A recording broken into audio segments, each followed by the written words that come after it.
Welcome to the Celebrity Estates Wills of the Rich and Famous podcast. In this podcast, we break down high-profile celebrity estate planning cases for advisors and their clients. Most celebrity estate catastrophes are based on the same issues that everyday people face, just with the volume turned up. Our goal is to identify and extract the individual estate planning issues that lie at the heart of each story. We then discuss what advisors should expect and how to avoid common pitfalls. Hosted by wealthmanagement.com senior editor David Lenok.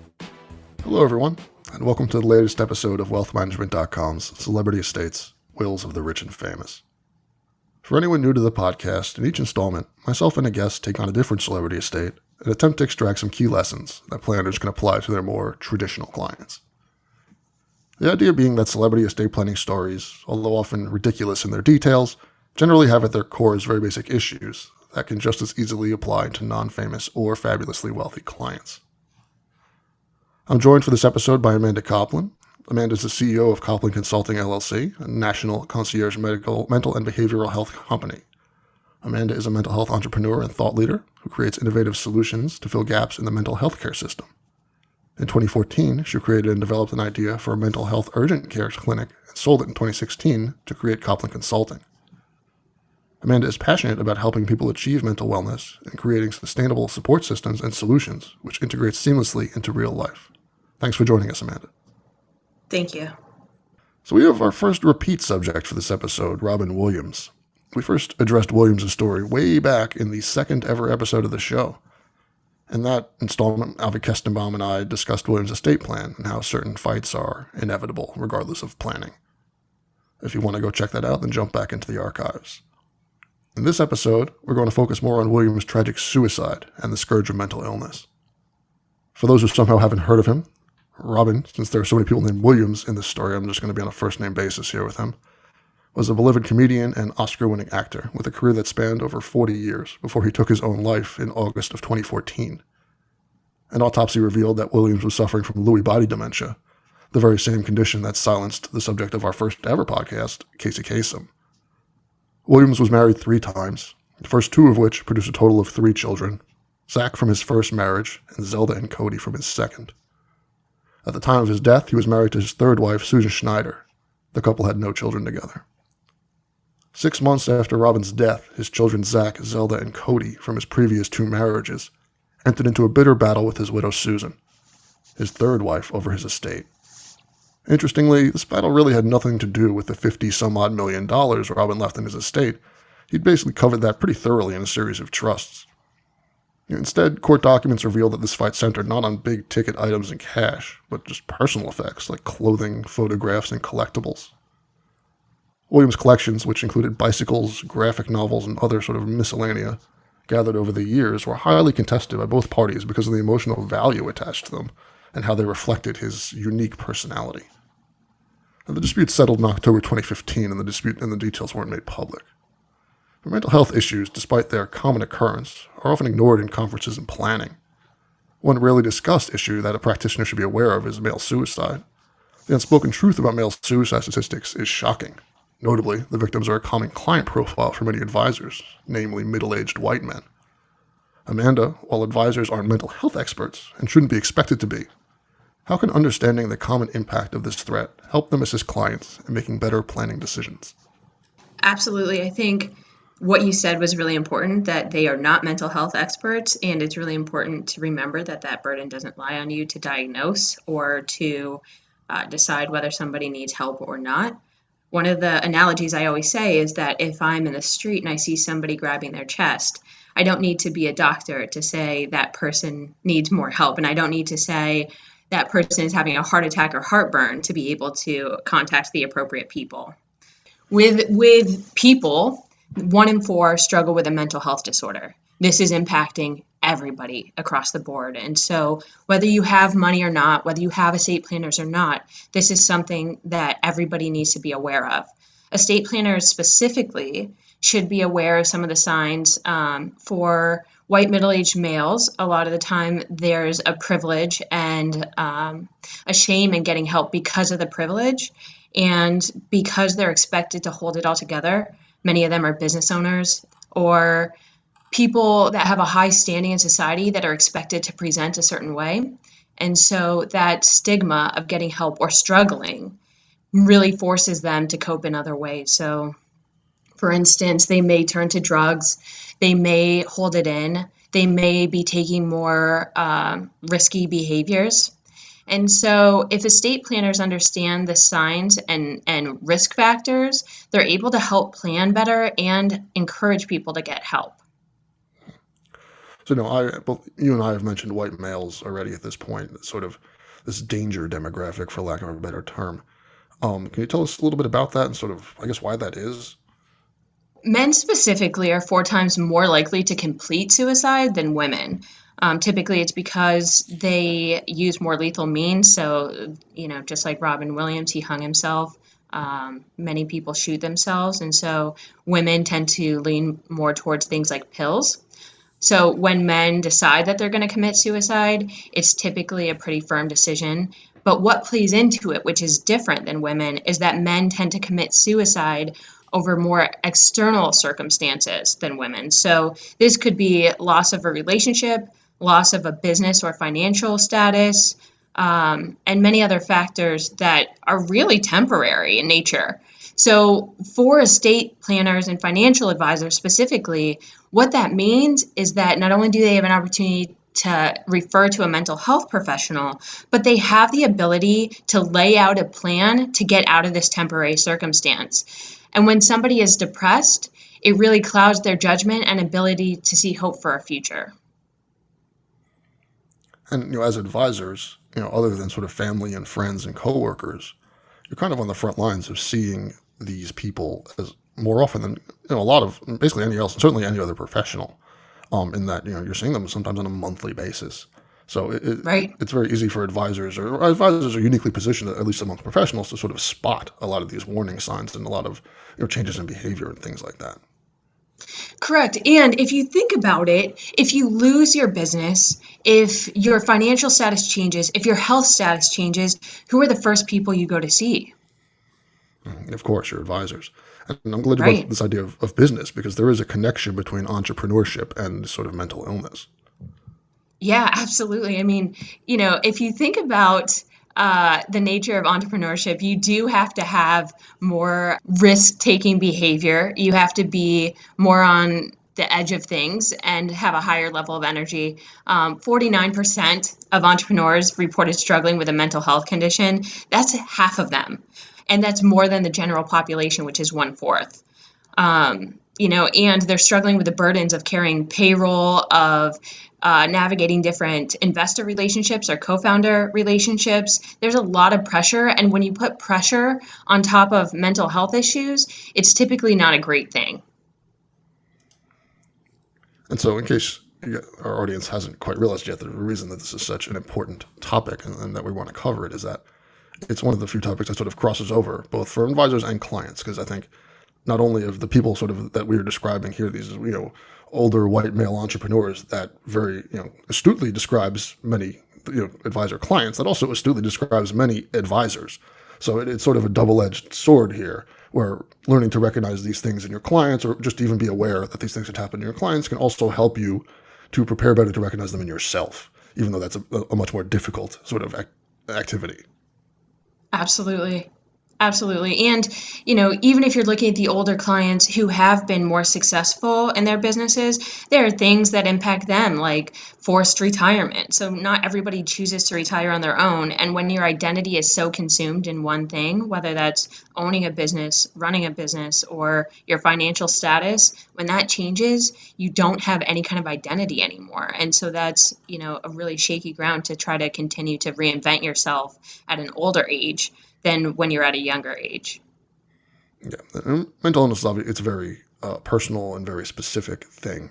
But so, what are some of the common warning signs or indicators that advisors? We mentioned earlier, you see someone across the street clutching their chest, and everyone thinks heart attack. And even if it isn't, you're at least sort of in the right vein that they need help. So, what sort of vague indicators can advisors sort of see in their clients or look for to notice that, maybe this person might need help? I think the first thing is the change in any kind of life status. So whether it be their health, their financial status, their relationship status, or they're, whether they have a business or it failed or any of that kind of stuff. So those will pretty much mean that the client is making a call to the advisor. Beyond that, you'll notice changes in communication patterns. So maybe they move from going on calls with you frequently to just sending emails and avoiding calls. You may notice more erratic behavior, and they may engage in more substance use, and that could be reported through a family member who says, to the advisor, I'm worried about this person. They could become more neglectful of important tasks in their life. So maybe when they were on the ball with everything before, they could be just all over the place and dropping the ball, avoiding social situations, avoiding family members, avoiding their typical life responsibilities. And they may also start to give away their prized possessions. Yeah, a lot of times they'll just tell you too, in a way, right? Especially if you're an estate planner and you're dealing with talking about death and dying all the time. These are very heavy topics for anyone, let alone someone who's maybe struggling with mental illness. So even sort of talking about death and dying and the future in sort of a negative light can be kind of an indicator that something's going on. Absolutely. And with that, one of the really common things that people don't recognize is when people make a decision to commit suicide, sometimes their affect changes from hopeless to at peace. And they start to become more engaged in saying goodbye to people and being more pleasant to be around. And that is a big sign when their mood shifts that dramatically. Yeah, I imagine that's sort of a big cause of he was doing bad, but he seemed like he was getting so much better kind of situation, right? Where it's like, he's resigned himself to what he's doing. Absolutely. Yeah. And he's trying to make the last days of his life pleasant and say his goodbyes and make sure everybody else feels at peace. So how can trusted advisors help here once we notice, assuming that they see these warning signs, what can they do? I think the first thing is to normalize.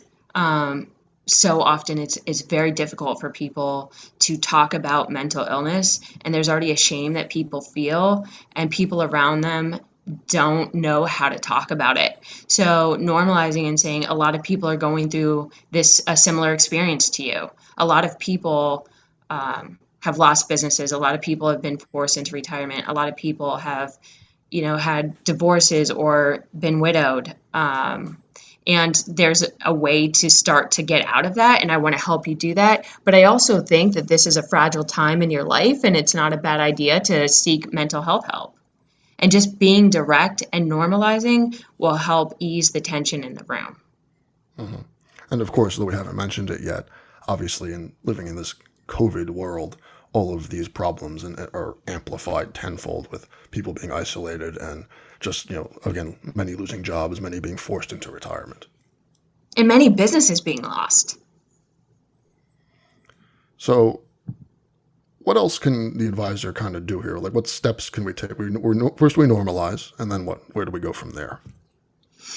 So I think really what it depends on is where you're at in this process. I think every advisor owes it to their clients to build a relationship and be that person that they could come to help navigate these important life issues. And so being able to say before your clients come to you with big news like this, say, I listened to a webinar or I listened to a podcast and I learned about this topic, and I want to make sure that you know that I have resources if you need them. So being able to have the conversation before a crisis emerges really helps people to feel like the door is open and they could come to you, and it lets them know that you're not the expert in this, but that you have resources for them. So setting that boundary that you're not going to be the counselor, but that you have resources for a counselor is really important. Otherwise, they could continue to come to you in the counselor role versus the estate planner role. And that is important, right? Because again, you aren't a counselor and you aren't expected to be one. And at a certain point, it becomes irresponsible to not pass them off to someone who is more equipped to help them. Absolutely. And I think the thing with estate planners and financial advisors and other trusted advisors is that they often feel the need to have an answer. And if they don't have the answer and they're not the answer, then they feel uncomfortable discussing it. And speaking about, again, them not having the answer themselves, you don't have to necessarily be alone. A lot of these clients have, they have teams of people that work on their finances and other things. And, bringing those other professionals in can be a very helpful way to help the client and yourself sort of handle the situation. Absolutely.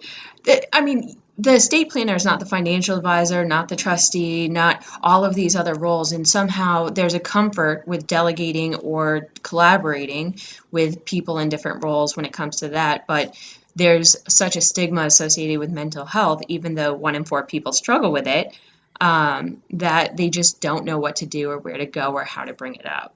And so if you start talking about the mental health professionals as much as you start talking about the financial advisors or the trustees or the accountant, then it really normalizes it. And that's a really key move to helping people come to you and get the help that they need. Yeah, and this really is a puzzle, right? Where, even as well as we think we know our clients, we only know our very limited part of the puzzle as an estate planner, knows certain things that a financial advisor doesn't know and vice versa. And the same thing for a CPA or the insurance salesman. Each sort of professional has different information and different pieces of this puzzle that you can help each other to sort of piece together what's going on with this person. Absolutely. Yeah, absolutely. And if you look at it in terms of even medical issues, which again, declining health and like you saw with Robin Williams was a primary reason why he killed himself.